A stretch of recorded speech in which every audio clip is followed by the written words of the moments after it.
할렐루야. 오늘도 매일 만나 영상 예배에 오신 모든 성도님들 환영하고 축복합니다. 오늘 함께 말씀 읽을 텐데요. 에베소서 2장 8절 말씀입니다. 에베소서 2장 8절의 말씀입니다. 이 시간 함께 같이 봉독하겠습니다. 너희는 그 은혜에 의하여 믿음으로 말미암아 구원을 받았으니 이것은 너희에게서 난 것이 아니요 하나님의 선물이라. 오늘 제목은 오직 은혜로만이라는 제목으로 함께 말씀을 나누려고 합니다. 사실 이 오직 은혜로만이라는 문구는 종교개혁자 마틴 루터가 주장한 3대 교리 중에 한 가지입니다. 바로 무엇이냐면 첫 번째 오직 은혜로만, 두 번째 오직 믿음으로만, 세 번째 오직 말씀으로만. 이 세 가지의 모토를 가지고 교리를 가지고 주장했던 사람이 바로 마틴 루터입니다. 그것이 바로 첫 번째 오직 은혜로만이라는 제목으로 함께 말씀을 나눌 텐데요. 오늘 말씀처럼 그 은혜를 통해서 우리가 구원받게 되어집니다. 그런데 우리가 이 은혜가 무엇인지 잘못된 생각 가운데 살아갈 때가 많아요.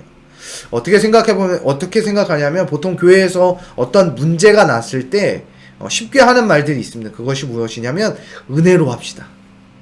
은혜로 뭐예요? 그냥 건너갑시다. 거저 그냥 아무렇지 않게 그냥 넘어갑시다.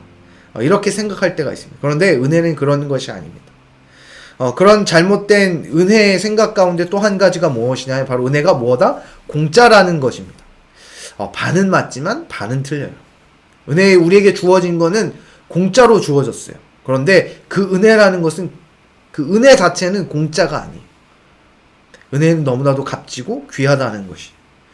또 우리가 쉽게 잘못되게 사용하는 것 중에 은혜라는 것이 죄를 해결하지 못하는 사람들을 위로하기 위한 것으로 쓰일 때가 참 많이 있어요. 우리가 늘 항상 죄 가운데 살아가잖아요. 그럴 때마다 하나님이 나에게 은혜 주셔서 은혜 주셨으니까 이것도 뭐해요? 그냥 쉽게 용서해 주실 거야. 그래서 결국 죄 속에서 헤어나오지 못할 때가 참 많다는 거예요. 은혜라는 것이 우리에게 정확하고 명확하게 깨달아져야 돼요. 이 은혜라는 단어 원어적 헬라어로는 카리스라는 단어예요. 카리스. 좀 생각나는 단어가 있으시 않으세요? 카리스마. 네, 카리스마 있다. 어디 사람 보면 카리스마 있다. 사람을 휘어잡는 이런 느낌의 단어잖아요. 그런 것처럼 이 카리스 원어적인 의미에 무엇이 원래 있냐면 사람을 사로잡는 매력이라는 게 있습니다. 사람을 휘어잡는 매력. 또 두 번째로는 점차 발전해서 하나님의 선행, 하나님의 선의, 하나님의 구원의 행위, 이것들을 의미하기 시작했어요. 그런데 조금 더 나아가서는 이 하나님의 구원이라는, 하나님의 선한 행위라는 것이 조금 더 발전해서 하나님의 주권이라는 의미로 발전하게 됩니다. 무슨 의미를 내포하겠냐면, 즉 이 은혜라는 것이 내가 갖고 싶고 내가 원해서 얻어지는 것이 아니라 누구에 의해서, 하나님의 주권에 의해서 주어진다는 거예요.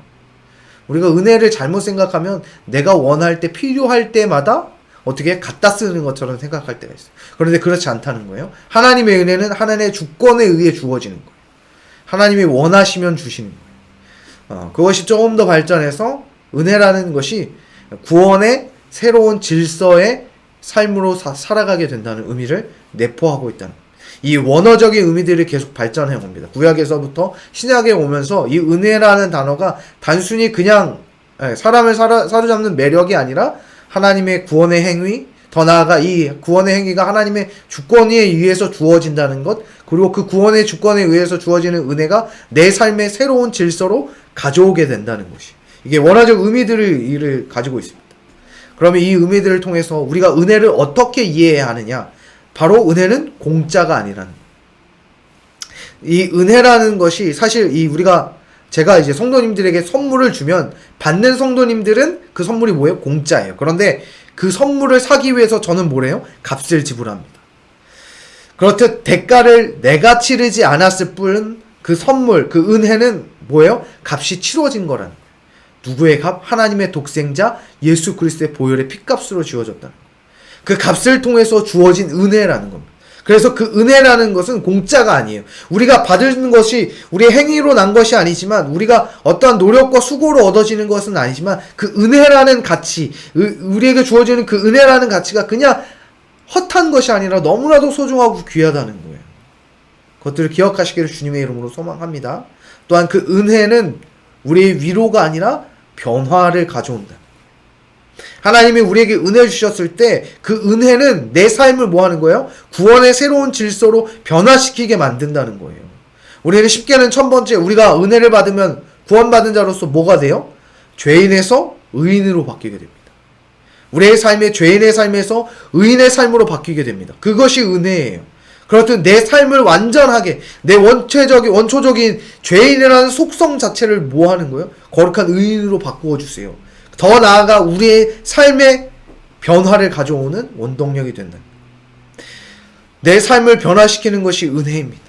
그 은혜가 주어졌을 때 나의 죄된 속성에서 의로운 삶으로 살아가도록, 행동하도록, 말하도록, 내 삶을 뭐 하도록 바꾸어 가신다는 거.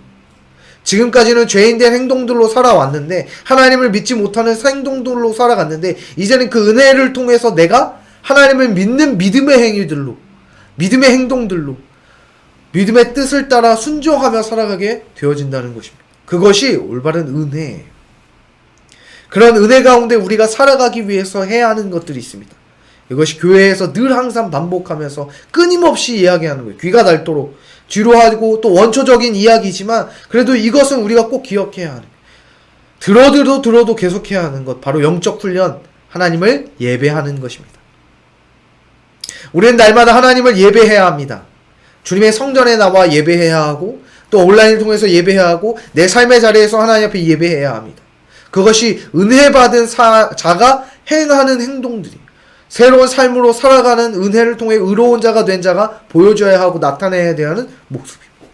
그리고 하나님의 말씀을 묵상하는 것, 기도하는 것, 주님을 찬양하는 것입니다. 그것이 나를 영적 훈련을 통해서 내가 은혜 가운데 살아가도록 만드는 거예요. 은혜 안에 계속해서 머물도록 만드는 것입니다. 또 한 가지는 무엇이냐면 바로 실천하는 훈련입니다.